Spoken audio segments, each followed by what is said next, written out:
like it's spooky.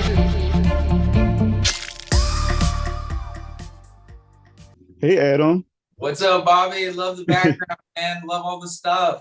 Thank you so much. I really, really appreciate Yeah, it. I worked really hard on it. I can Um, tell. I just want to say I absolutely love this movie. I've been anticipating it for a very, very long time. I'm a huge Hellraiser fan. And when I watched it, like I was just like, you know what, they did this right, in my opinion. Thank you. um, but yes, my first question to you is how did you prepare for this movie? Because Hellraiser is a huge franchise. As Right. you know, it got a bunch of sequels, and sometimes uh, we have a lot to live up to, especially going against certain, I guess, final girls and things like that. So, how did you prepare for your role in this movie? Yeah, well, I'll say I went a little overboard. I think I'd say Bruckner probably would agree. He was like, you only gotta watch like maybe the first two, and I would suggest reading the book Hellbound Heart. He actually suggested that there was a Clive Barker narrated audiobook. So I found that, listened to that, and then I watched like all rest of the eight other, besides the first two, all other eight sequels. And it was, I mean, it was crazy. They're like definitely not connected to this new one at all, but it's like, it was just fun to sort of like go down the rabbit hole of getting to see like all the different iterations and like new configurations that they had and like new Cenobites. Like the disc had Cenobite one, the one who like throws the disc was like, it's still like one of the best Cenobites, like just Yes, so man. ridiculous. Yeah, I mean, like there's just so much fun. Like there's so much, like they had so much fun with them. If you can tell. But you know, like so yeah, I really, and then I watched a lot of sort of the Looper videos too to kind of like get an idea of like what the different theories were, especially early on when like we weren't able to get the script because you know it's just like so under wraps and the IP is just so sacred. It was difficult to like even get the script at first. So it was a lot of kind of piecing together in the sides, like the audition sides, like what was happening before we got the actual script. So that was kind of my preparation. Yes, yes. Well, speaking of, I guess, well, I did say preparing, but your character, is a queer character, Yeah. and Hellraiser, especially that, the first one, they lay, it's not, it's hidden in a way, I should say. It's not like really in your Oh, face, but all the right. BDSM and the pain Right. pleasure kind of connects with sexuality Yeah. and things like that.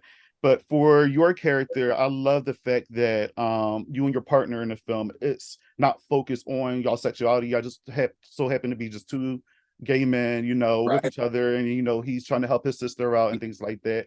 And it Yeah. did a twist on me because I thought you were going to go, your character was going to go, and he was going to stay. That's not the script. I was like, oh, this is not gonna die. But I was like, that's, I was like, all right, I guess I'll be that dude. But then I read, I was like, oh my God, what? I have to leave. I was, Yeah, oh man, I was, yeah, I was emotional, man. It was just, I couldn't believe it. I really couldn't. Like, yeah, I just didn't. I mean, I hadn't gotten the script yet. So just to read that, I was like, wow, I couldn't believe it. yeah. Oh yeah, I love it, and it's an inspiration too because like I love to see more queer characters in horror. So anytime Yeah. I see that in a horror film, I get so excited. Representation matters to me, so I love it. Yes, Yeah. and also, all right, the Cenobites. I Before we go, we have to talk about the Cenobites. How Yeah. was it? How creepy was it in person to see these creatures around you?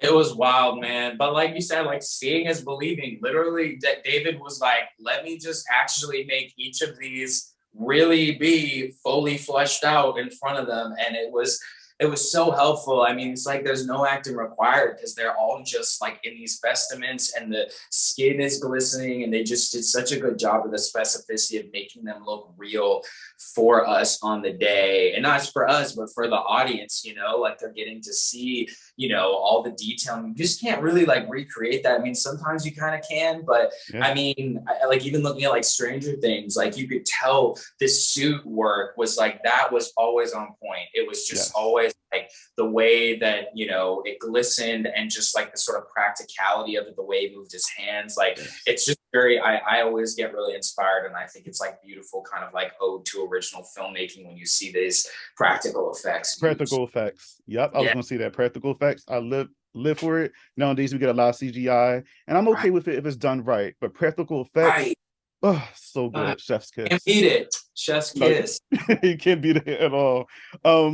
So as far as all right, wait, Jamie Clayton. I mean, because I Right. mean, she had a lot to fill because Pinhead. How Hmm. was that face to face with Jamie Clayton and that I mean, makeup and everything? right. So Jamie was in the zone, baby. She was hell praised on and off set. She was, you know, it was good, but I Yes. had to, because, you know, if she kind of broke or whatever, you know, I think it probably would be hard to get in there, you know, and the way that she sort of speaks and everything too, this sort of like monotonous, sort of like droneness, it was very creepy and very effective. We didn't get to have too many scenes together because she and Riley kind of shared this cool bond throughout the sort of like kind of, I think it's a cool kind of female connection throughout Yeah. the sort of movie, which I think is like adds a whole new dynamic having like a female Pinhead, which Yes. you know, yeah, it was really cool to see the way that they interacted, and yeah, I had such a good time.